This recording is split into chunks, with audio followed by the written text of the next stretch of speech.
A dehydrated Vanda. It's not looking so happy. It's got some wonderful new roots and some little basal shoots coming out. So why is it looking so dehydrated? Welcome to the Nature Company.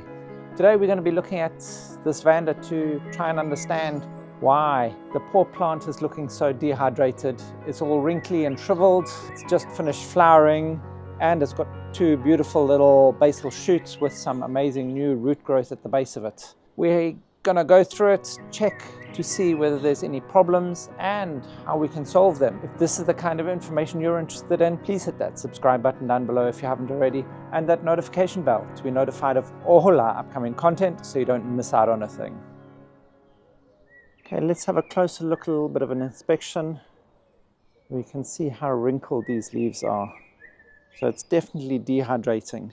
And we look down at those basal shoots and those beautiful new strong roots with strong root growth. And those new tips. Looking down, we can see there's a rotten root on the top, which is not uncommon. So we'll have to look down into the pot to see what's happening.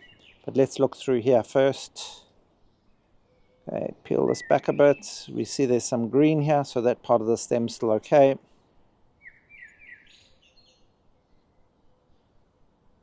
In under there we can see a little bit of green too. We don't want to tear that back to destroy or damage the branch too much. There looks like either a lateral shoot or a root nub wanting to push out through there. And then we have our stem here with no leaf sheaths. Let's see, just a little bit of a fingernail into the stem and it looks like it's still green in there.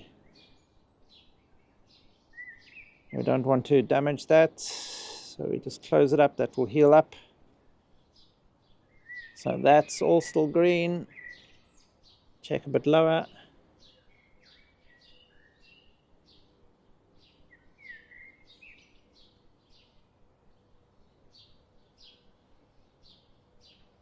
You go see that's all still green too. So we have a green stem so far, so it hasn't rotted through. And let's just check below these shoots, and that's also still green.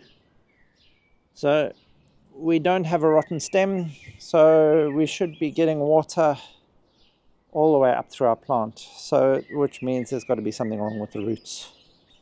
So let's have a look. Okay, there we see it's incredibly loose. So it looks like all that bottom root volume has died off.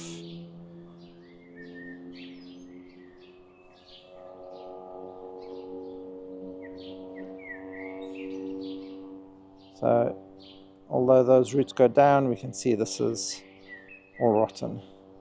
Or not rotten, it's just died. So the only roots supporting the plant at the moment are these two small ones on this basal shoot. So we can understand why this plant is not getting enough moisture. Now, what happened here? I'm beginning to think that this media is not exactly what this specific semi-terete Vanda is wanting, so we're going to change it up a bit. Here we have the original plant that it came off. It came off over here as the branch up here had rotten off. We'll link the video to this one in the description box below. And here we can see this is in exactly the same media, and we have good root growth in and around the pot and into the media, as well as a large amount of root volume for the size of plant. We see no desiccation and we can see those flower buds coming. So this one's still happy, but this section for some reason just really doesn't seem to want to grow in the media I use for all my semi-teretes. I mean, we can see how well and prosperous they are doing in that media, so we just will change it up for this one. I think I'll leave these leaf sheaths on for the moment just as a little bit of protection.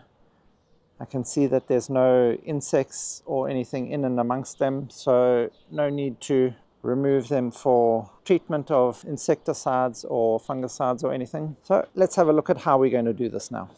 So this one can just go back to where it came from.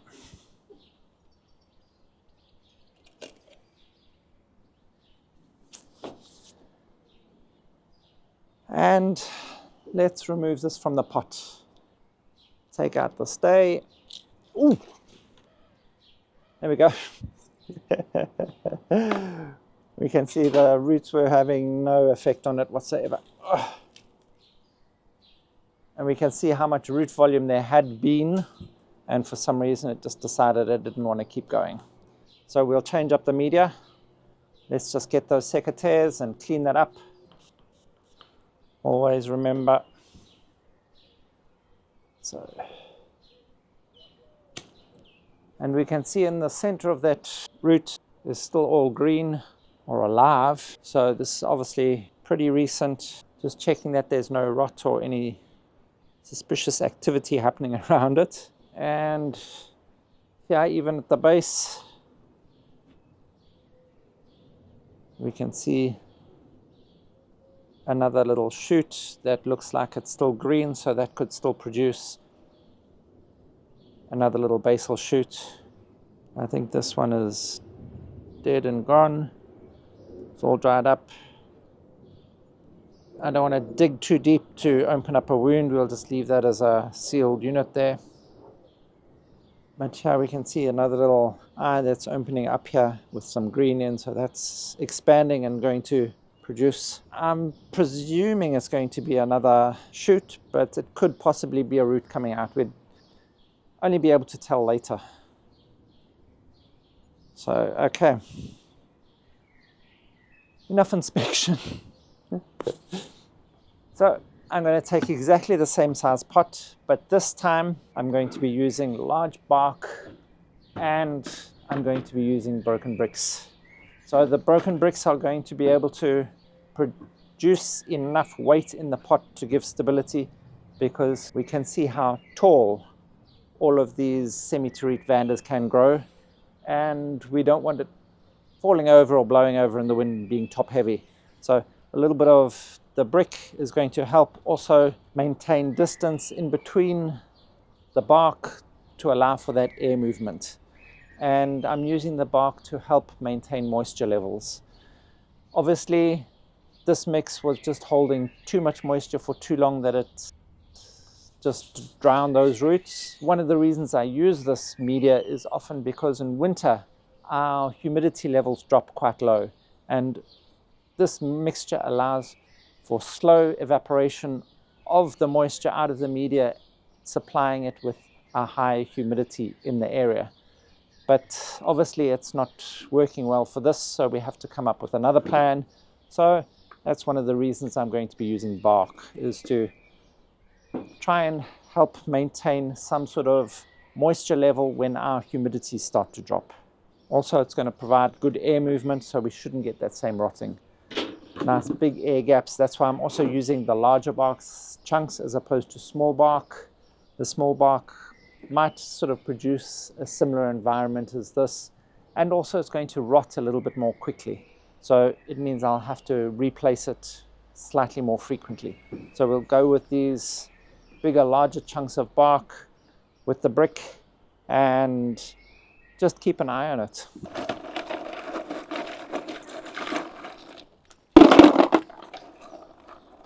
Doing this also means I'm going to have to water this plant more frequently than I do my other terete vandas, terete and semi-terete vandas, because obviously this is going to dry out a lot quicker. Just putting out a base of brick along the bottom and then adding in some of this larger bark, and then I'll just mix and go as I go along.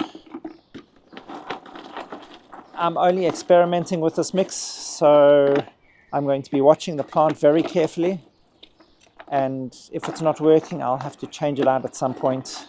But I'm hoping in this large pot with this mix it's going to hold enough moisture to allow for that evaporation to take place, so that we can keep the humidity up during winter while still allowing for enough air movement and fast enough drainage that it won't rot the roots. Okay, so there we go. That's what we're looking like so far.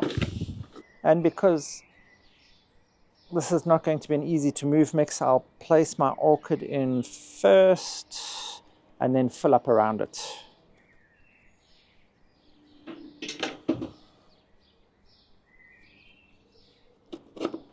I should have put the stay in first because the stay is not going to push its way through the bricks.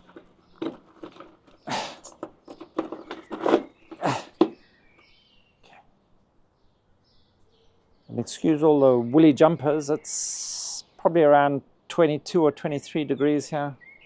So it's getting a little bit chilly for me. Don't know what I'm going to be doing this winter because it seems like it's going to be a cold one. So need to move to the tropics soon. Okay, so let's just carry on filling in around here now.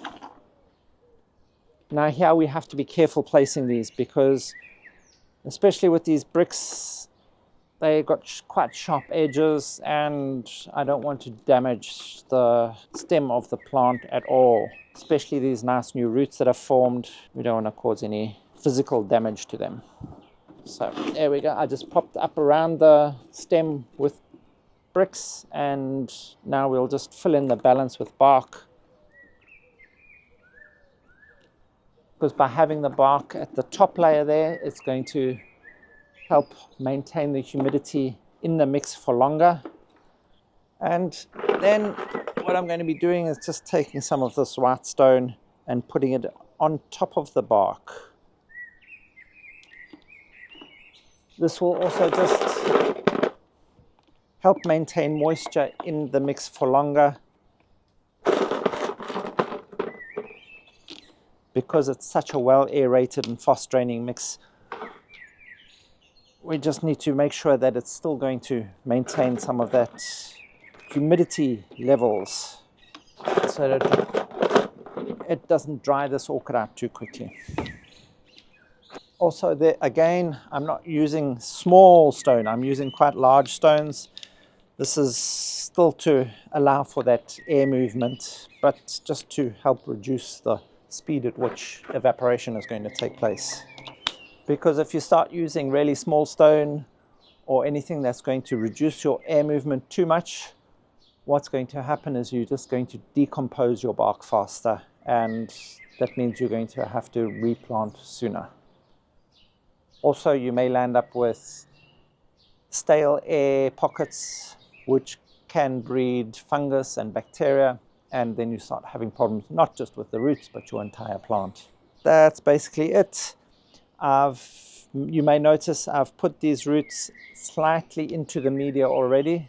This is because those are the only two roots that are trying to keep this whole plant alive. It's going to try and keep those roots from drying out too quickly, allow them access to more moisture that would have been available to them otherwise, and hopefully, well not hopefully, we'll get this to survive because all we'll do is we'll keep spritzing it often to avoid too much leaf drop, because the majority of these leaves, if they've left to dry too far, will drop off and you'll just land up with a little bit of greenness at the end until that all goes, and then slowly your whole plant will slowly die back.